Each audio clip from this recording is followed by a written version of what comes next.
Il est resté étrangement silencieux pendant 7 longs mois, dérivant et oublié au-delà de notre système solaire, jusqu'à disparaître complètement après des décennies de transmission de données depuis les confins de tout.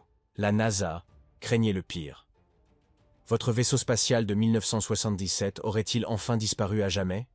Puis, du vide, un signal a émergé. Pas seulement une faible pulsation, mais une véritable transmission. Un message qui a laissé les scientifiques perplexes. Était-ce un problème système, ou la preuve que Voyager 2 avait découvert quelque chose dont nous avions toujours soupçonné l'existence? Restez connectés pour décrypter ce mystère cosmique. Aux confins du système solaire, imaginez un vaisseau spatial solitaire, lancé à une époque où nous utilisions encore des disquettes, et qui envoie aujourd'hui des signaux depuis les confins de l'inconnu. L'histoire commence le 20 août 1977, lorsque les ingénieurs du JPL, Jet Propulsion Laboratory, sortent Voyager 2 de la salle blanche, l'installent sur une fusée Titan 3E et retiennent leur souffle. L'objectif est aussi ambitieux qu'il y paraît. Envoyer une sonde au-delà de toutes les planètes, jusqu'à Neptune et Uranus, en utilisant seulement un rayon de soleil et 69 kilooctets de mémoire embarquée. C'est moins de mémoire qu'une montre numérique moderne. Dès le départ, Voyager 2 était équipé de dispositifs conçus pour la survie. 16 propulseurs à hydrazine étaient bientôt prêts à corriger la trajectoire du vaisseau spatial dès qu'une légère oscillation menaçait de détourner son antenne massive de la Terre. Des gyroscopes et un système de suivi d'étoiles, qui se verrouillait sur Canopus, une étoile brillante au-delà du Soleil, faisaient partie du sous-système de contrôle d'attitude et d'articulation, AACS. Des unités redondantes étaient en réserve, comme une roue de secours lors d'un long voyage en voiture, et 8 propulseurs de secours en cas de panne du propulseur principal. Chacun pouvait être remplacé par sa version dupliquée en cas de problème. L'énergie provenait non pas de panneaux solaires, inutiles si loin du Soleil, mais de 3 générateurs thermoélectriques à radioisotope, GTR. Ces dispositifs brûlaient silencieusement du plutonium, générant de la chaleur convertie en électricité pour assurer leur fonctionnement pendant des décennies. De par leur conception, ils étaient censés durer jusqu'en 2025 environ. Voyager 2 continue donc d'enregistrer des événements marquants bien au-delà de sa durée de vie prévue. Outre son équipement de survie, Voyager 2 emportait 11 instruments scientifiques. Il y avait un magnétomètre pour suivre le puissant champ magnétique de Jupiter, un détecteur de rayons cosmiques pour mesurer les particules de haute énergie et un spectromètre ultraviolet pour analyser la composition atmosphérique. Le système d'imagerie, composé de 2 caméras montées sur un bras mobile, capturait des images époustouflantes, mais il devait les compresser dans une mémoire de 69 kilooctets avant de les envoyer, bit par bit, sur des milliards de kilomètres à la vitesse pénible de 115 kilobits par seconde. À ce rythme, télécharger une seule photo prenait des heures. En avril, un problème quasi fatal a presque réduit Voyager 2 au silence. Le récepteur radio principal a cessé de fonctionner, et bien que le récepteur de secours ait pris le relais, un petit condensateur a rapidement lâché à son tour. Soudain, la NASA a dû communiquer avec la sonde sur une fréquence ultra fine, susceptible de fluctuer en fonction des variations de température, de la rotation de la Terre et même de l'activité solaire. Les ingénieurs se sont penchés sur leur calculatrice, pas de pilotage automatique ici, pour déterminer la fréquence exacte de chaque message envoyé. Ce fut un moment de tension, mais la crise a mis en évidence la nécessité pour Voyager 2 d'emporter des versions dupliquées de ses composants les plus critiques et a démontré la rapidité et la précision de l'équipe du JPL. Avance rapide, jusqu'en juillet 1979. Voyager 2 a survolé Jupiter, marquant sa rencontre la plus proche avec la géante gazeuse. Voyager 1 était déjà arrivé en janvier, effectuant un passage plus rapproché, offrant des images haute définition spectaculaires. Mais la trajectoire légèrement plus large de Voyager 2 n'en était pas moins impressionnante. Ce trajet lui a permis de rester plus longtemps au plus près des lunes, des anneaux et du champ magnétique, collectant des données que Voyager 1 n'avait pas pu enregistrer. En comparant les données des 2 sondes, les scientifiques ont pu, pour la première fois, confirmer les éruptions volcaniques observées sur Io par Voyager 1. Imaginez, le premier volcan actif jamais observé, hors de la Terre. Des fontaines de lave de plusieurs centaines de kilomètres de haut, des panaches de soufre luisant dans le ciel noir. Les instruments de Voyager 2, bien que plus éloignés, ont mesuré la température et la vitesse des éruptions, offrant une image plus complète des tempêtes de marée d'Io. Outre le feu d'artifice, volcaniques, les caméras et capteurs de Voyager 2 ont détecté de subtils changements dans les anneaux de Jupiter et cartographié plus en détail les paysages accidentés de ces lunes. Les paquets de données sont arrivés lentement. Chacun représentant une petite victoire après la frayeur d'avril et le survol de Jupiter par Voyager 2 n'était pas seulement une note de bas de page à la gloire de sa sœur. C'était le complément, parfait, transformant la mission audacieuse en une légende d'exploration en 2 actes. Les nouvelles images. Lorsque Voyager 2 est arrivé sur Jupiter le 9 juillet 1979, les antennes du Deep Space Network sur Terre attendaient avec impatience. À 22h29 UTC, la sonde a effectué son approche la plus proche, à environ 645 000 km des nuages turbulents. Les scientifiques, penchés sur leurs écrans, ont observé les données, pixel par pixel, révélé de nouveaux anneaux et de nouvelles lunes. Bien que Voyager 1 ait déjà rapporté des images, Voyager 2 a apporté de nouvelles surprises. Le système d'anneaux s'est révélé plus complexe, et les lunes Métis et Adrastea, récemment découvertes, orbitaient plus près de la planète qu'on ne le pensait. À la fin de sa mission autour de Jupiter, Voyager 2 avait rapporté environ 17 000 nouvelles images. Elle a enregistré les changements dans la Grande Tache Rouge, une tempête géante plus ancienne que l'histoire connue, observant sa forme changer et sa couleur pâlir vers un orange plus pâle. Lorsque les sondes Pioneer 10 et 11 sont passées près de la tache, elle a à peine bougé. Mais il y avait désormais la preuve que l'atmosphère de Jupiter était plus vivante et changeante qu'on ne le pensait. Derrière chaque image et chaque paquet de données se trouvaient des équipes de scientifiques et d'ingénieurs. Ils s'empressaient de programmer de nouvelles routines logicielles stockées dans cette minuscule mémoire pour changer les filtres de l'appareil photo, ajuster les temps d'exposition et rediriger les données lorsque les éruptions solaires menacèrent de corrompre les bits. Manquer le moment précis d'une commande signifiait perdre à jamais une heure d'observation volcanique. Les signaux radio mettaient près d'une heure à aller et venir. Chaque séquence de commande devait donc être parfaite dès le premier essai. Voyager 2 ne se contentait pas de renvoyer des images, elle transformait notre compréhension de l'univers. Après le survol spectaculaire de Saturne en 1981, la sonde a erré dans l'obscurité pendant 4 ans et demi, voyageant de Saturne à Uranus. Cette croisière peut paraître inactive sur le papier, mais en coulisses, scientifiques et ingénieurs étaient occupés. Ils ont peaufiné le logiciel de Voyager 2, améliorant l'efficacité de chaque ligne de code. Ils ont modernisé les stations du Deep Space Network de la NASA sur Terre, remplaçant antennes et amplificateurs pour capter des signaux toujours plus faibles. Ces améliorations ont permis à Voyager 2 de prendre et de renvoyer jusqu'à 200 images par jour, même dans la faible lumière du Soleil d'Uranus. Le 24 janvier 1986, Voyager 2 a atteint Uranus, passant à seulement 81 600 km au-dessus des nuages, suffisamment près pour voir à travers la brume bleu-vert de la planète. Les caméras ont enregistré l'axe de la planète incliné à 98 degrés par rapport à son plan orbital, révélant comment ses pôles passent des décennies dans la lumière ou l'obscurité. Voyager 2 a également révélé un système étonnamment complexe de 9 anneaux peu visibles, presque invisibles depuis la Terre, mais révélés par la lumière solaire de fond. De plus, son spectromètre infrarouge a détecté des nuages de méthane à haute altitude, poussés par des vents atteignant 900 km/h qui tourbillonnaient autour de la planète. Malgré tout cela, Voyager 2 est resté en bonne santé. La panne de la plateforme de balayage qui avait menacé les précédentes rencontres ne s'est pas reproduite. Et les RTG ont continué à produire suffisamment d'énergie pour maintenir les instruments en fonctionnement.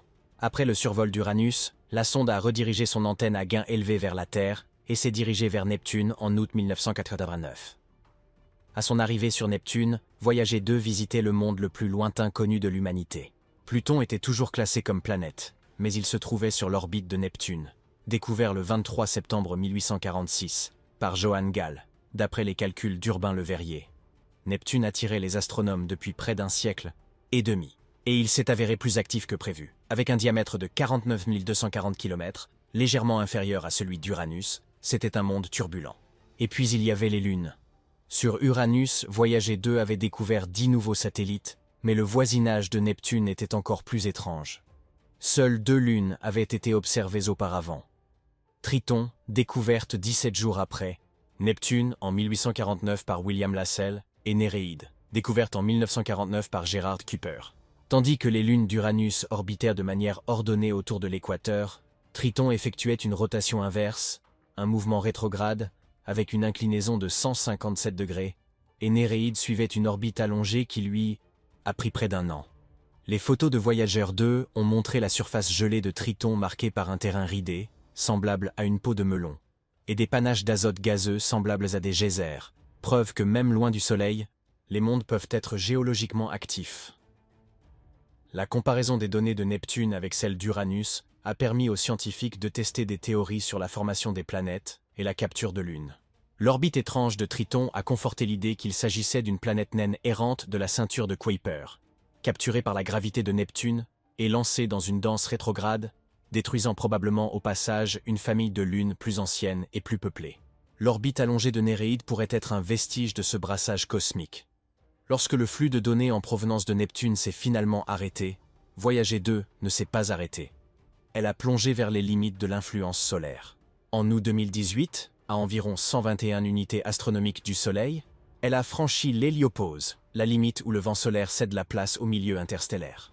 Au lieu d'une paroi rigide, Voyager 2 a découvert une membrane poreuse et instable, parcourue de champs magnétiques turbulents et d'explosions de rayons cosmiques qui ont pénétré cette limite. Leurs instruments ont enregistré des pics de densité dans le plasma, confirmant que la bulle solaire n'est pas vide, mais une frontière vivante. Le silence est rompu. Les faibles signaux de Voyager 2 étaient comme les salutations lointaines d'un vieil ami. Chacun d'eux était un triomphe, parcourant des milliards de kilomètres. Puis, en mars 2020, l'antenne de 70 mètres de la station Goldstone du Deep Space Network s'est tue. Au début, ils pensaient qu'il s'agissait d'un entretien de routine, mais les semaines passèrent sans aucun contact. Les techniciens remplaçaient les clés, rechargeaient les télécommandes, changeaient même les antennes. Et toujours rien. Voyager 2 avait-il finalement échappé à notre emprise? L'obscurité infinie l'avait-elle enfin emporté? En octobre 2020, une lueur d'espoir apparut. Une simple commande « Êtes-vous là ?» fut envoyée à Voyager 2 et, à la stupéfaction générale, il répondit. Non pas par un simple bip cardiaque, mais par une transmission de données complète. La télémétrie a révélé que la sonde s'était réalignée, avait mis à jour ses tables de navigation et avait recalibré ses gyroscopes, le tout sans faute. Après près de 6 mois de silence, elle a repris le bal comme si de rien n'était. Mais ensuite vint la véritable surprise. Cachées dans les données se trouvaient les mesures d'instruments longtemps considérés comme morts. L'expérience de science du plasma, silencieuse depuis Uranus, reprit vie. Le photopolarimètre, silencieux depuis Saturne, se mit à clignoter. Les ingénieurs fixèrent les écrans tandis que les sous-systèmes, mis en mode sans échec, recommençaient à signaler des tensions et des températures, après des décennies d'inactivité. C'était comme si Voyager 2 avait été réveillé, ou comme si quelqu'un avait réactivé ses circuits. Plus intrigants encore étaient les schémas de signaux. Normalement, Voyager 2 communique sur les bandes S et X habituelles, mais ces paquets arrivèrent désormais sur d'étranges sous-bandes. Les impulsions d'écho revenaient quelques millisecondes après le signal principal. Des séquences binaires apparaissaient, ne correspondant à aucune commande enregistrée par la NASA. Des chercheurs indépendants ont décomposé les fragments de code intégrés à la transmission et ont découvert un élément troublant. Des hands-on-Z, routines du logiciel de vol, Voyager original de 1977, réorganisées en boucles se référençant les unes aux autres. Les appels récursifs se repliaient comme un origami numérique. La version officielle de la NASA invoquait un problème radioactif. Une particule à haute énergie avait activé une cellule mémoire, provoquant des boucles de commandes imprévisibles. Mais dans des documents internes discrètement divulgués par d'anciens sous-traitants, une phrase revenait sans cesse. Interaction inconnue détectée. Cette observation, griffonnée dans les marges des archives techniques, suggérait quelque chose que personne ne voulait admettre. Que Voyager 2 aurait pu tomber sur un agent extérieur dans l'espace interstellaire. Pensez-y, au-delà de l'héliopause se trouve une mer de rayons cosmiques, d'ondes magnétiques et de courants, de plasma. Voyager 2 a franchi cette frontière en 2018, découvrant que le bord de la bulle solaire ressemble davantage à une contusion dans la galaxie, une membrane poreuse et instable. La sonde avait franchi le seuil qui marque le début de l'espace interstellaire. Une turbulence magnétique avait-elle perturbé l'électronique de Voyager? Ou s'agissait-il d'un phénomène encore plus étrange? une structure spatiale organisée, avait-elle reconnu la sonde comme un artefact et renvoyé son propre code reconfiguré? Quelle que soit la réponse, le résultat était le même. Les systèmes de Voyager 2, vieux de plusieurs décennies, s'étaient activés d'une manière inattendue. Les ingénieurs se sont empressés de décoder les boucles récursives, craignant un nouveau crash de la sonde. Ils ont envoyé de nouvelles routines depuis la Terre pour briser les cycles. Les équipes de nuit du JPL se sont transformées en veille, à l'écoute du moindre signal, du moindre écho. Pendant ce temps, Voyager 2, seul dans l'obscurité, continuait de parler. Qu'est-ce que cela signifiait? Même s'il ne s'agissait que d'un contretemps cosmique, cela révèle déjà à quel point l'espace interstellaire est sauvage. Ce n'est pas un vide inerte, mais un royaume vivant de forces que nous comprenons à peine. Mais si quelqu'un ou quelque chose a provoqué cette étrange danse, alors la sonde est devenue plus qu'un simple messager. Elle est devenue un point de rencontre, un point de contact entre la création humaine et ce qui se cache au-delà. Pour l'instant, la NASA garde le silence sur cette interaction inconnue. Ils mettent à jour les manuels, refont les tests et débattent de la manière de trier les données. En public, tout cela est traité comme une anomalie de routine. En privé, certains ingénieurs murmurent qu'un jour Voyager 2 pourrait réapparaître dans notre ciel, non pas comme un vaisseau spatial, mais comme un phare, reflétant notre propre code d'une manière que nous n'aurions jamais imaginée. Arrêt de Voyager 2. L'énergie de Voyager 2 provient de 3 générateurs thermoélectriques à radioisotopes, GTR, qui convertissent silencieusement la chaleur issue de la désintégration du plutonium-238 en électricité. À eux deux, ces GTR perdent environ 4 watts par an. 4 watts peuvent paraître peu, l'équivalent d'un hublot, mais dans l'espace, chaque watt compte. Dans les années 1980, après les visites des sondes vers Jupiter et Saturne, la NASA a commencé à éteindre les instruments un par un. Cela a permis à chaque sonde, Voyager de fonctionner bien au-delà de son utilisation prévue. En octobre 2024, les ingénieurs ont mis hors service l'expérience scientifique sur le plasma de Voyager 2.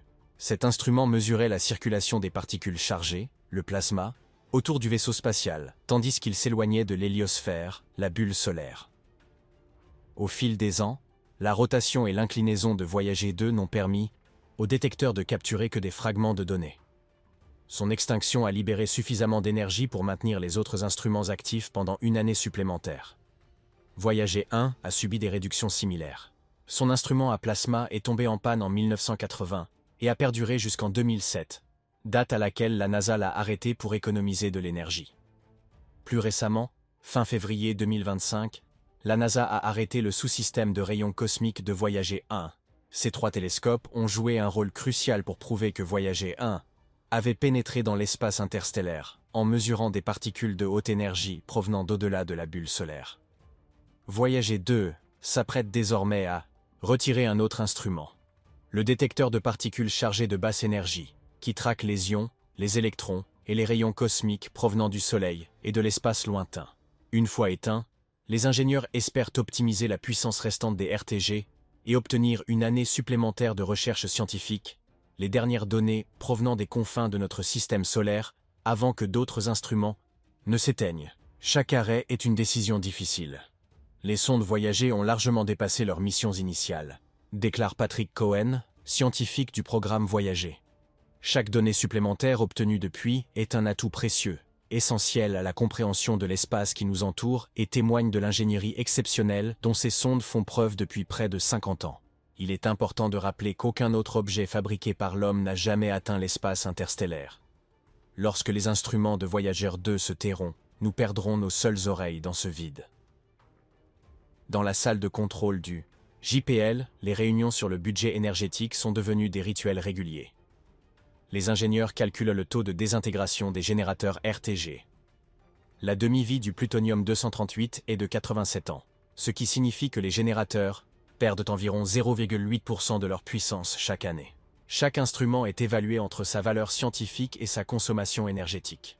Le magnétomètre, par exemple, ne consomme qu'une fraction de watt, mais révèle la façon dont les champs magnétiques interstellaires se courbent et se déforment.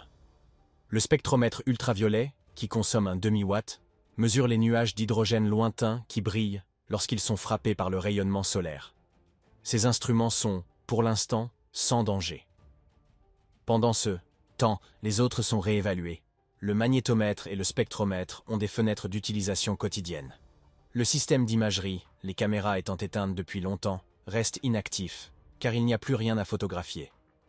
Les caméras d'ingénierie, toujours fonctionnelles, surveillant les propulseurs et l'alignement des antennes de la sonde, offrant aux équipes sur Terre une sorte de contrôle technique lors des rares commandes de maintenance.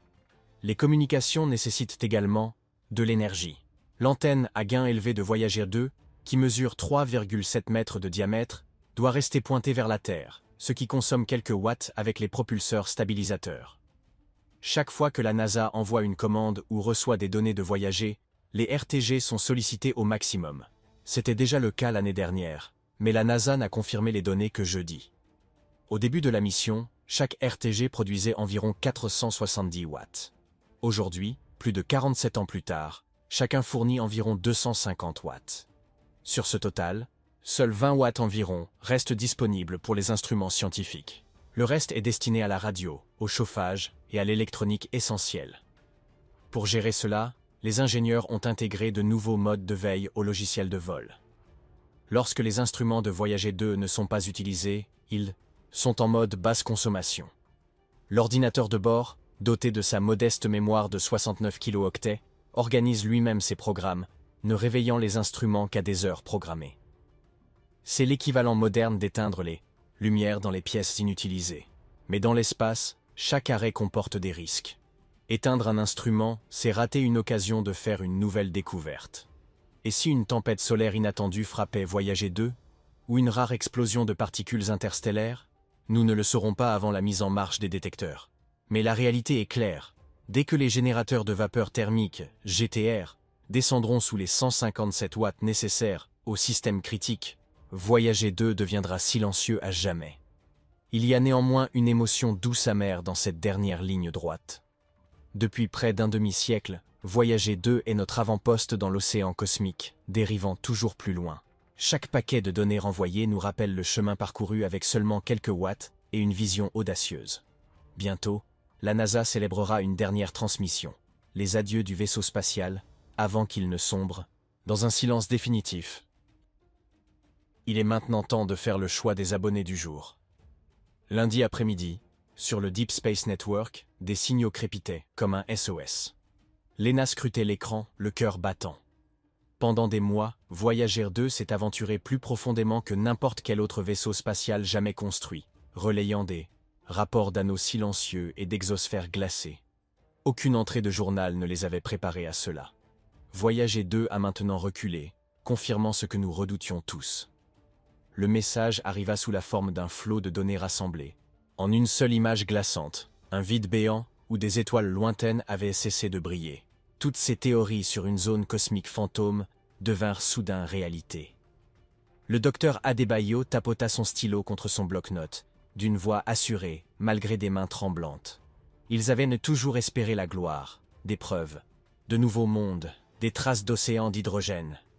Au lieu de cela, ils découvrirent une obscurité qui engloutissait la lumière des étoiles. Dehors, les lumières de la salle de contrôle s'éteignirent. Les radiotélescopes mondiaux se turant, comme si le monde entier retenait son souffle. Le bourdonnement de la pièce semblait lointain sous le poids.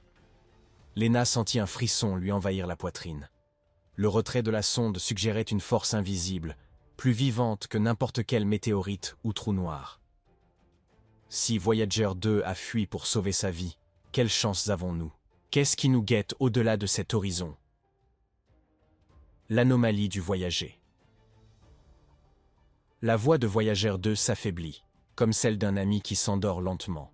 Chaque semaine, les antennes de la NASA s'efforcent de capter son murmure, tentant d'extraire, jusqu'au dernier octet de données de la sonde lointaine, avant que son signal ne disparaisse à jamais. Dans les coulisses, les scientifiques se livrent à une course contre la montre, alimentant des supercalculateurs à partir des dernières transmissions de Voyager, en quête de révélations susceptibles de changer notre perception de notre place dans le cosmos. Lors d'une séance nocturne, des analystes sont tombés sur un élément de télémétrie qui a déclenché l'alarme. Il est arrivé juste avant la panne de courant de mars 2020. Un bloc de chiffres qui ne correspondait à aucun schéma connu, de plasma interstellaire ou de champ magnétique. Au lieu d'un bruit aléatoire, Les données formaient des impulsions périodiques organisées, comme des vagues s'écrasant sur le rivage à intervalles précis. Un rapport a fait état de différences de pression localisées autour du vaisseau spatial auxquelles personne ne s'attendait. Non pas le tourbillon typique d'une hélicapade, mais une pression exercée sur l'environnement immédiat de Voyager. Des théories ont rapidement émergé. Peut-être une naine brune cachée, une étoile faible et ratée, était-elle passée suffisamment près pour laisser une trace gravitationnelle? Ou peut-être, Voyager avait-elle traversé une bulle stable, un couloir invisible d'espace, altéré où les conditions restent constantes malgré le vent solaire? Ces idées n'ont pas été reprises dans les communiqués de presse. Mais dans certains laboratoires, dont certains entretenaient des liens secrets avec le gouvernement, des simulations ont commencé à être réalisées, et les résultats étaient d'une clarté effrayante. Voyager 2 a subi un phénomène qui n'a pas seulement modifié son environnement, mais qui semble avoir modifié le comportement de la sonde elle-même. Les missions spatiales lointaines s'inquiètent depuis longtemps de la contamination directe. Des congélateurs de bactéries voyageant avec les vaisseaux spatiaux, susceptibles d'ensemencer des mondes extraterrestres. Les ingénieurs stérilisent les sondes dans des salles blanches chirurgicales, éliminant ainsi toute trace de vie. Mais Voyager 2 a suscité une nouvelle crainte: la contamination des informations. La sonde, en traversant un champ énergétique ou une structure inconnue, aurait-elle pu absorber des schémas qui auraient réécrit des parties de son code?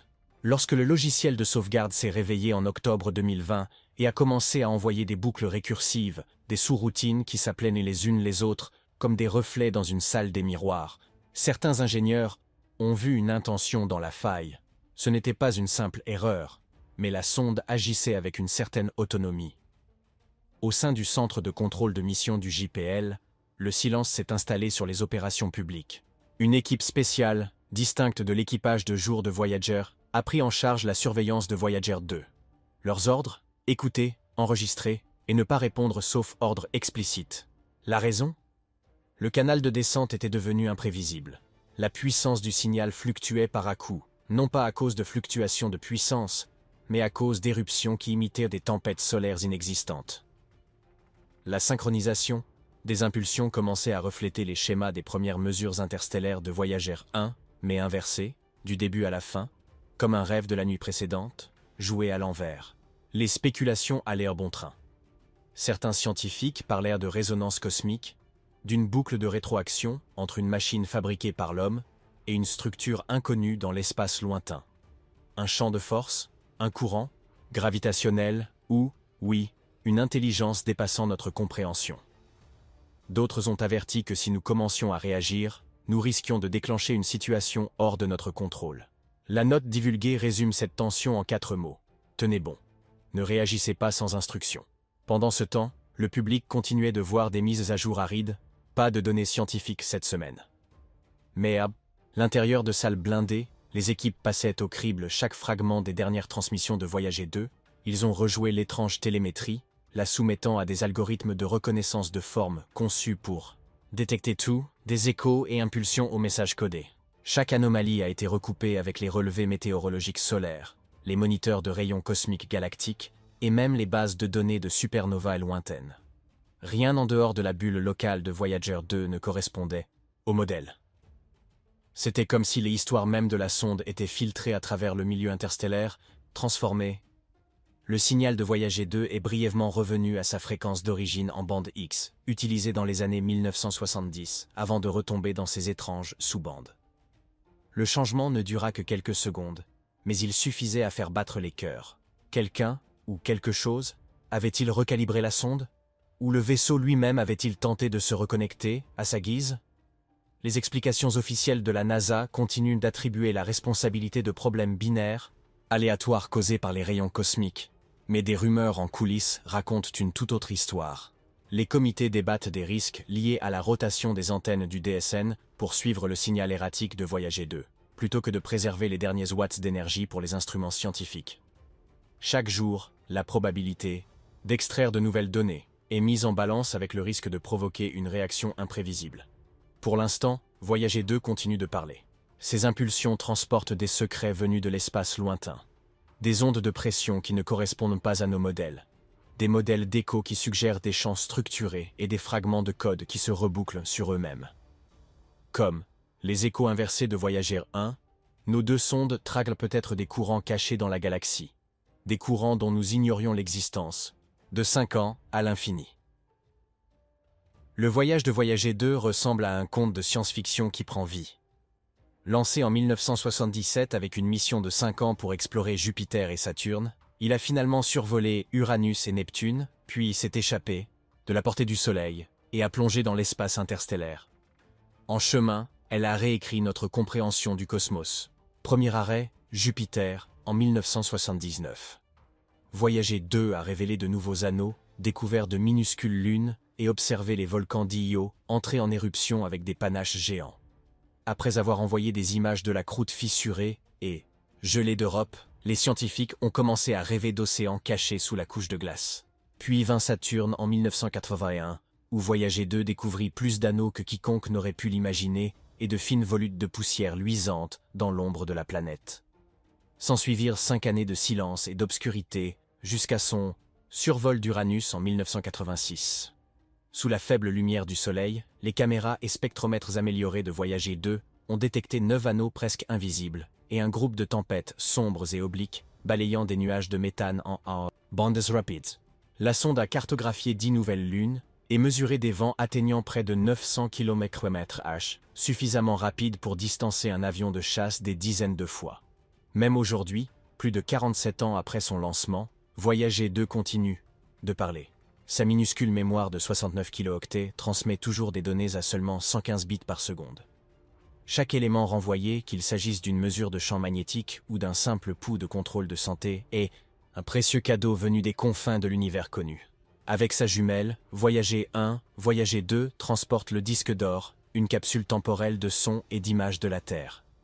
Un rappel que notre petit point bleu a envoyé des messagers dans le vide, dans l'espoir qu'un jour, quiconque ou quoi que ce soit, les trouvera saura d'où ils viennent, l'audace et l'endurance de Voyager.